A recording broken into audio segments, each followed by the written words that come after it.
RCMP were called to the airport's international terminal early yesterday to deal with an unruly man. Officers used a taser on the man, and he died shortly after that. As Peter Granger tells us, part of what led up to the fatal incident was captured on cell phone video. It was too harsh. That's my personal opinion. Seema Ashrafina was at the international terminal at YVR early Sunday morning to pick up her husband. She ended up witnessing the tasering and death of a foreign traveler. That's him, behind the glass door. Seema caught a few images of the man on her cell phone camera. It's believed that he arrived on an international flight and, like many other passengers, had been held up in customs for many hours. Whether that was the reason why he became so upset and began yelling is unclear. I tried Italian, Persian, English, sign language, Turkish. He looked lost. No one there could understand him. Seema says he sounded Eastern European and she smelled alcohol on him. She talked to him through the security doors and says she was able to calm him down, but it didn't last. Disoriented, turning around himself, like grabbing a keyboard, shaking it, putting it down. It was obvious that he's not in right mind. Seema says after an hour of nervous pacing and bizarre behavior by the man, police did arrive. She says 5 officers showed up, although the RCMP tell us only 3 were involved. We were told that the security personnel had a man who was throwing chairs around, pamphlets around, yelling, screaming, taking his fists and pounding on the glass. So the man was tasered twice, then held down. There were no chokeholds placed, there were no punches thrown. We were just trying to get him to settle down. They were able to place handcuffs on the individual, and during that course, as they're still trying to get him to calm down, the man slipped into unconsciousness. RCMP came like 1:35 a.m. and he died 1:39 a.m. Seema is upset that no attempt was made to get an interpreter or to calm the man down. And Seema says what the RCMP are saying about the tasering is not what she saw.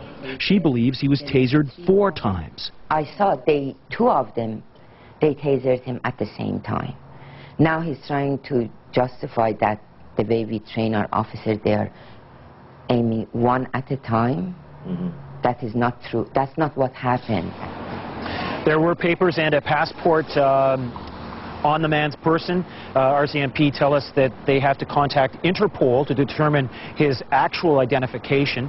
As well, this man's family will have to be contacted in whatever country he is from, so that could take another day or 2 before we have an actual name of this man.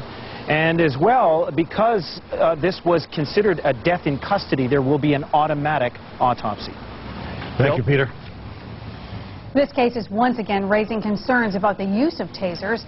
Some say it is a dangerous enforcement tool, and at least one group is calling for an all-out ban on taser use. But the Mounties insist that they had no choice but to use that taser on Sunday. Lisa Rossington reports. 16 people in Canada have died after being tasered. 6 of those deaths have happened here in BC. Ow! I can't breathe! Is it safe to taser someone repeatedly, like what happened to this man last year? How should authorities restrain people who have just received a 50,000-volt zap?